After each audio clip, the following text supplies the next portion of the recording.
Hello दोस्तों, नमस्कार। जय श्री राम या जय चुनाव आयोग, क्योंकि दो ही चर्चा इस वक्त पर देश में चल रही है। बंगाल में बीजेपी ने इतिहास रच दिया है और 200 से ज्यादा सीटें जीती हैं। आजादी के बाद पहली बार बंगाल में बीजेपी अपनी सरकार बनाने जा रही है। लेकिन चर्चाएं एसआईआर को लेकर भी चल रही हैं और चर्चाएं ये भी चल रही हैं कि ममता बनर्जी का किला आखिरकार बीजेपी ने ढहा कैसे दिया, क्योंकि ममता बनर्जी जो एक मजबूत दावेदार मानी जा रही थी कि चौथी बार सत्ता में वापसी कर सकती है, खेल पूरी तरीके से पलट गया। या ममता बनर्जी की भाषा में कहे, खेला हो बे, और ममता बनर्जी के साथ ही खेला हो गया है। ममता बनर्जी की पश्चिम बंगाल की सत्ता से विदाई होने वाली है, यह तय हो चुका है, क्योंकि बीजेपी पूर्ण बहुमत के साथ सत्ता में वापसी कर चुकी है। 208 सीटें, जब तक मैं वीडियो बना रहा हूं उस वक्त तक का जो आंकड़ा है, 208 सीटें बीजेपी जीत रही है। वही ममता की बात करें तो ममता बनर्जी की पार्टी टीएमसी जो है वो 90 सीटें भी नहीं छू पा रही है। वो ममता बनर्जी 2021 में 215 सीटें जीती थी और बीजेपी 2021 में 77 सीटें जीती थी। उसके बाद बीजेपी ने इतना काम किया, 5 साल में लोगों के साथ इतना जुड़ाव रखा कि भाई साहब पूर्ण बहुमत 208 सीटें जीत गई। एक तरीके से कहें 2021 के चुनावी नतीजे 2026 के चुनावी नतीजे से पलट गए हैं। जो टीएमसी को पूर्ण बहुमत मिला था वो बीजेपी को मिल गया और जहां बीजेपी का जो हाल था वो टीएमसी का हो गया है। ममता बनर्जी 2011 में सत्ता में वापसी करी थी, या ये कहें पहली बार सत्ता में आई थी। उससे पहले 34 साल तक लेफ्ट रहा था, यानी कि बंगाल की जनता जिसे समर्थन देती है तहे दिल से समर्थन देती है। आजादी के बाद कांग्रेस ने पहले राज किया करीब 1977 तक, 1947 से 77 तक आप देखते हैं बंगाल के अंदर कांग्रेस का राज रहा। 1977 में पहली बार लेफ्ट यहां पर अपनी सरकार बनाती है और 34 साल तक रहती है, 2011 तक रहती है 1977 से। और उसके बाद आप देखिए 2011 में ममता बनर्जी जीतती है, 2016 में ममता बनर्जी जीतती है, 2021 में फिर से ममता बनर्जी जीतती है, लेकिन 2026 में ममता बनर्जी का किला जो है वो बीजेपी ने ढहा दिया और आजादी के बाद पहली बार पश्चिम बंगाल के अंदर बीजेपी ने अपनी सरकार बना ली है। बीजेपी के तमाम कार्यकर्ताओं, तमाम नेताओं को मेरी तरफ से बहुत सारी शुभकामनाएं, क्योंकि भाई बहुत बड़ा काम किया है बंगाल के अंदर बीजेपी ने जीतकर। लेकिन चर्चाएं चल रही हैं कि आखिर ममता बनर्जी हारी कैसे, क्योंकि ममता बनर्जी एक मजबूत जो है वो पश्चिम बंगाल के अंदर मजबूत नेता के तौर पर देखा जाता है उनको, क्योंकि 15 साल तक सरकार में रही तो कहीं ना कहीं एंटी इनकम्बेंसी जो होती है, यानी कि सत्ता विरोधी लहर जो है वो ममता बनर्जी के खिलाफ थी। क्योंकि जो वादे 2011 में ममता बनर्जी ने किए थे, जनता ने 3 बार मौके दिए, कहीं ना कहीं वो वादे पूरे नहीं हुए। रोजगार की बात की गई थी, आज भी बंगाल का युवा पलायन करने को मजबूर है। चाहे आप गरीबी की बात करें, आज भी गरीबी है। चाहे आप महिलाओं के शोषण की बात करें, आज भी महिलाओं का शोषण हो रहा है। तो एक तरीके से कहें ममता बनर्जी जो वादे किए थे वो वादे पूरे नहीं हुए और बीजेपी बंगाल के लोगों को समझाने में कामयाब रही कि भाई हम अब आपके साथ हैं। घुसपैठ का एक बड़ा मुद्दा बीजेपी ने बनाया कि ममता बनर्जी जो है वो बांग्लादेश से आए हुए मुस्लिमों को शरण दे रही है और हिंदुओं का हक वहां पर छीना जा रहा है, यानी कि हिंदुओं के साथ अत्याचार बंगाल के अंदर हो रहा है। और हिंदू कहीं ना कहीं कह सकते हैं कि बंगाल का हिंदू जागा और ममता बनर्जी को बाहर का रास्ता हिंदुओं ने दिखा दिया है।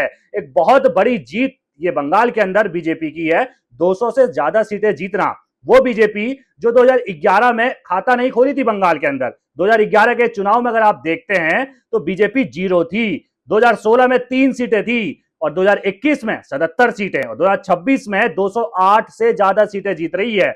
यानी कि बीजेपी का प्रदर्शन दर, अगर आप वो चुनाव दर चुनाव देखते हैं तो बहुत बेहतरीन होता चला गया और आज सत्ता में काबिज हो चुकी है।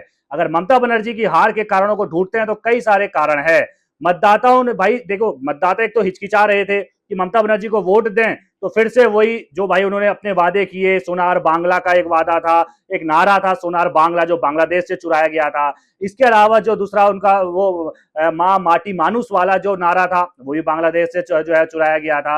अगर आप देखते हैं ममता बनर्जी के जो नारे थे कहीं ना कहीं लोगों का उनसे मोह भंग हो चुका था। महिलाओं को ममता बनर्जी जो है वो पैसा तो दे रही थी, यानी कि गरीब महिलाओं को पैसा तो दिया जाता था, लेकिन महिला सुरक्षा पर बड़ा सवाल था। चाहे आप संदेश खाली देख लीजिए, चाहे आप आरजी कर मेडिकल जो कॉलेज था वहां पर जिस तरीके की दरिंदगी हुई, चाहे आप उसको देख लीजिए, तमाम ऐसी घटनाएं निकल कर आई जिसने महिलाओं को जागरूक किया, जिसने महिलाओं को जो है वो ममता बनर्जी के खिलाफ वोट डालने के लिए मजबूर किया। और बीजेपी ने कहा कि हम आएंगे तो भाई कमाल करेंगे। योगी आदित्यनाथ ने क्या कमाल की रैलियां की। योगी आदित्यनाथ का अगर आप पश्चिम बंगाल के अंदर स्ट्राइक रेट देखते हैं तो 90% का स्ट्राइक रेट है।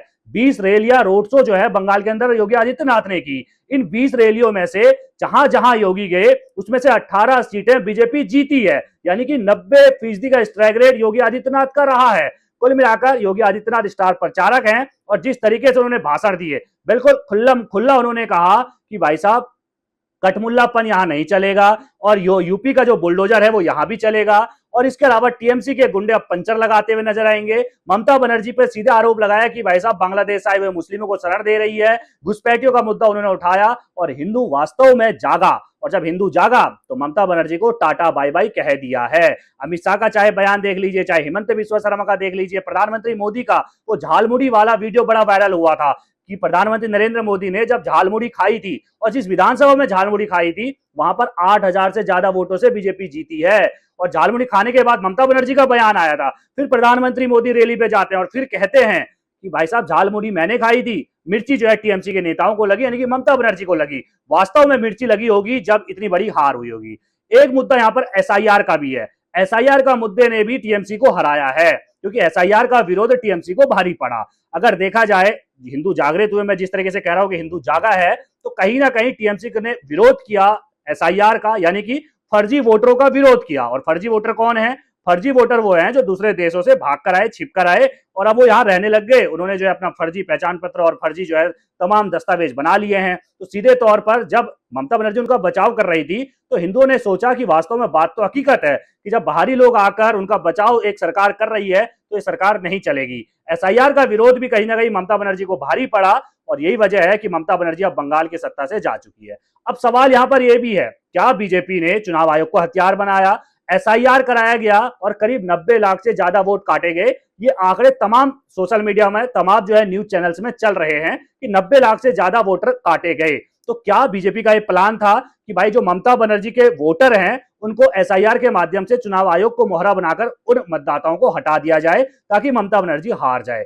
एक ये चर्चाएं चल रही हैं जिस पर जो है भाई चर्चा का विषय है और डिबेट इस पर लंबे समय तक चलेगी कि एसआईआर एक जो है बंगाल के अंदर बीजेपी ने हथियार बनाया। करीब 90 लाख वोट काटना आम बात नहीं होती है। 90 लाख मतदाता अपने आप में एक दम रखते हैं, एक सरकार बनाने का दम रखते हैं, और 90 लाख मतदाताओं का नाम काट देना कहीं ना कहीं इस पर चर्चा चलनी भी चाहिए। और इसीलिए मैंने शुरुआत में कहा कि जय श्री राम कहूं या फिर जय चुनाव आयोग कहूं, क्योंकि चर्चाएं चुनाव आयोग को लेकर जो टीएमसी के समर्थक है वो कर रहे हैं। हालांकि देश भर में अगर आप सोशल मीडिया देखेंगे तो मीम्स की बाढ़ आई हुई है। ममता बनर्जी पे कोई पत्थर मार रहा है, भगा रहा है, कोई विदाई कह रहा है कि भाई साहब ममता बनर्जी बंगाल की बेटी है और बेटी को तो एक दिन जाना ही है, तो विदाई वाले गाने बज रहे हैं। तमाम तरह से ममता बनर्जी को ट्रोल जो है वो किया जा रहा है, क्योंकि ममता बनर्जी ने भी दावे वादे तो बहुत सारे किए थे, लेकिन कहीं ना कहीं बंगाल की जनता ने ममता बनर्जी को नकार दिया है, बीजेपी को मौका दिया है। अब बीजेपी के पास मौका है कि वो कुछ करके दिखाए।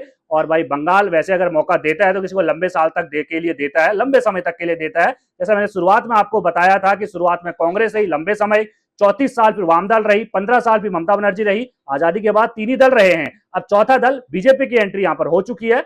अब बीजेपी को शुभकामनाएं हैं, उम्मीद है बीजेपी आने वाले समय में अच्छे काम करेगी। और भाई बंगाल को जो सोनार बांग्ला का प्रधानमंत्री मोदी ने भी वादा किया है वो वादा पूरा होगा। जो रोजगार का वादा किया है वो रोजगार का वादा पूरा होगा। लेकिन बंगाल में बीजेपी की लहर आ चुकी है, भगवा लहर आ चुकी है, बीजेपी जश्न मना रही है। और जैसे ही बंगाल में बीजेपी जीती, प्रधानमंत्री नरेंद्र मोदी का बंगाली बाबू वाला अवतार भी हमें देखने को मिला। वो वीडियो भी बड़ा वायरल हो रहा है कि भाई साहब कुर्ता और इसके अलावा देखेंगे आप धोती टाइप से जो होती है ना, वो पहनकर वो पहुंचे हुए थे। यानी कि बंगाली जो कपड़े हैं उनको लेकर बंगाली लिबास जो है उसमें प्रधानमंत्री नरेंद्र मोदी नजर आते हैं और अपने कार्यकर्ताओं का धन्यवाद जो है वो करते हैं। पश्चिम बंगाल के अलावा तमिलनाडु के जो नतीजे हैं उन्होंने बड़ा चौंकाया भाई साहब। तमिलनाडु के नतीजों पर मैं एक अलग से वीडियो जरूर बनाऊंगा, लेकिन एक शॉर्ट में फटाफट सारे राज्यों का भी बता देते हैं इसी में आपको।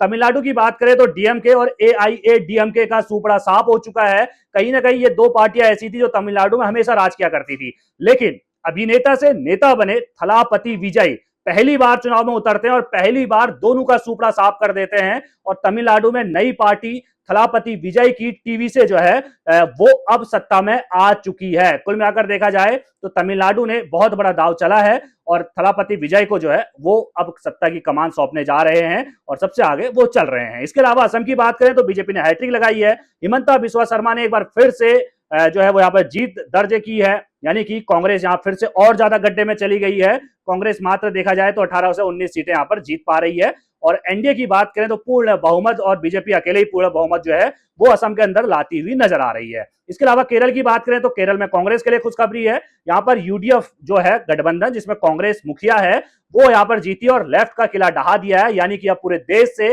लेफ्ट का सफाया हो चुका है। मात्र एक राज्य में लेफ्ट थी, वो था केरल, जहां से अब जो है एलडीएफ, जो लेफ्ट की पार्टी थी, एलडीएफ जो गठबंधन था लेफ्ट का, वो अब हार गया है। यानी कि पूरे देश से अब किसी भी राज्य में लेफ्ट की सरकार नहीं है।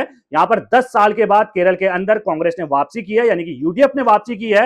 अब कांग्रेस का मुख्यमंत्री कौन बनेगा, उसकी लड़ाई भी अभी हमने एक वीडियो बनाया था भाई, जो नतीजा आने से पहले लड़ाई शुरू हो चुकी है।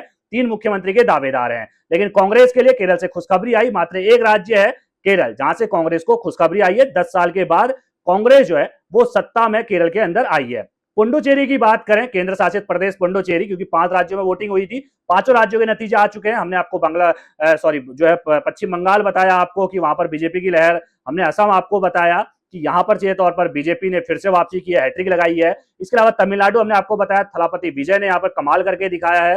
केरल हमने आपको बताया, यहाँ पर कांग्रेस के लिए खुशखबरी है। यहाँ पर कांग्रेस जो है, कांग्रेस गठबंधन जो है यूडीएफ, वो जीता है। केंद्र शासित प्रदेश अगर पुडुचेरी की बात करते हैं तो यहाँ पर एनसीआर गठबंधन, जिसमें बीजेपी है, वो गठबंधन यहाँ पर जीता है। यानी कि पहले भी सरकार उन्हीं की थी, मात्र 30 विधानसभा की सीटें हैं, बहुमत का आंकड़ा 16 है। और एनसीआर जो बीजेपी गठबंधन के साथ एनसीआर का गठबंधन है, उसने यहाँ पर जीत जो है वो दर्ज की है पुडुचेरी के अंदर।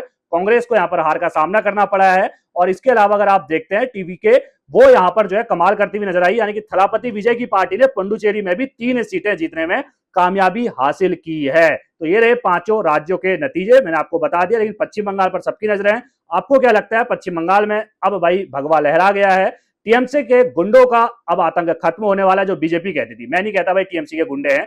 अब भाई जिस तरीके से अराजकता देखने को मिलती थी, कहीं ना कहीं हम कह सकते हैं कि बीजेपी ने उसको मुद्दा बनाया और अब चुनाव जीत लिया। अपनी राय कमेंट में रखना आप बिल्कुल ना भूलेगा। सभी खबरों को पहले पाने के लिए बेल आइकन दबाना बिल्कुल ना भूलेगा। धन्यवाद।